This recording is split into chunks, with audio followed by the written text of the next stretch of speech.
تو آج ہم یہ جملے سمجھنے کی کوشش کریں گے۔ Estoy hablando con él، اس کا مطلب ہے میں اس سے بات کر رہا ہوں۔ Estoy hablando con ella، اس کا مطلب بھی ہے میں اس سے بات کر رہا ہوں۔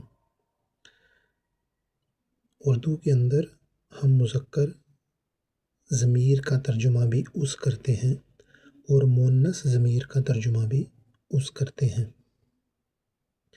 ضمیر سے مراد لفظ کی وہ قسم ہوتی ہے جو کسی اسم کی جگہ آ جائے یا آ سکے۔ مثال کے طور پر میں کہتا ہوں کہ اسلم آیا، پھر میں کہتا ہوں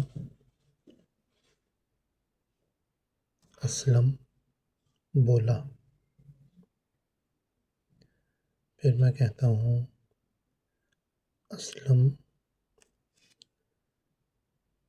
کھانا کھا رہا ہے۔ اب ان تینوں جملوں میں ہم نے نام استعمال کیا ہے۔ اسلم ایک نام ہے، ٹھیک ہے۔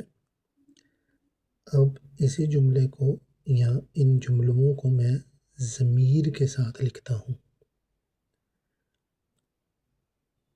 وہ آیا،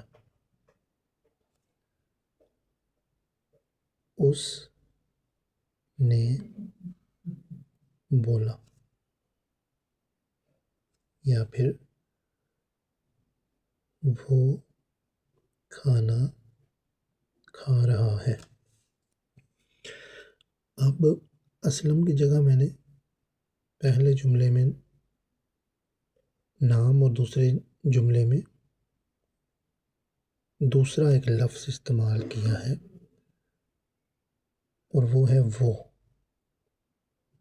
پہلے جملے میں میں نے کہا تھا اسلم آیا، دوسرے جملے میں بھی اس وہ سے مراد اسلم ہی ہے،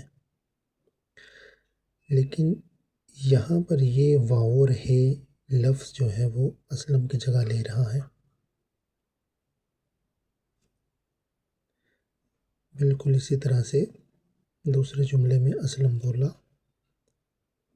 کو میں نے یہاں پر لکھا ہے اس نے بولا، اس سے مراد اسلم ہی ہے۔ یہاں پر بھی اسلم کھانا کھا رہا ہے سے وہ کھانا کھا رہا ہے میں نے بنایا۔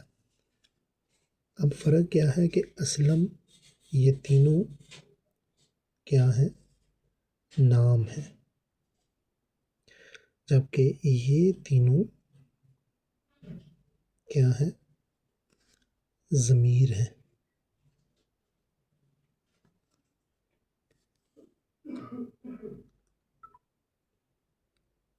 اس ضمیر کو ہسپانوی میں پرونومبرے کہتے ہیں اور اسم کو نومبرے کہتے ہیں۔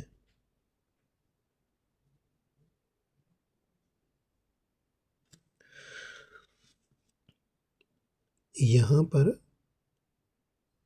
جو استعمال ہوئے ہیں یہ ضمیر ہیں، ٹھیک ہے۔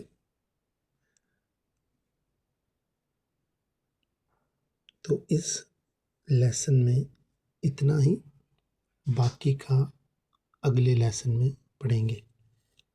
اگر آپ کو ویڈیو اچھی لگی ہو تو اس کو لائک، شیئر اور میرے چینل کو سبسکرائب کرنا نہ بھولیے گا۔ شکریہ۔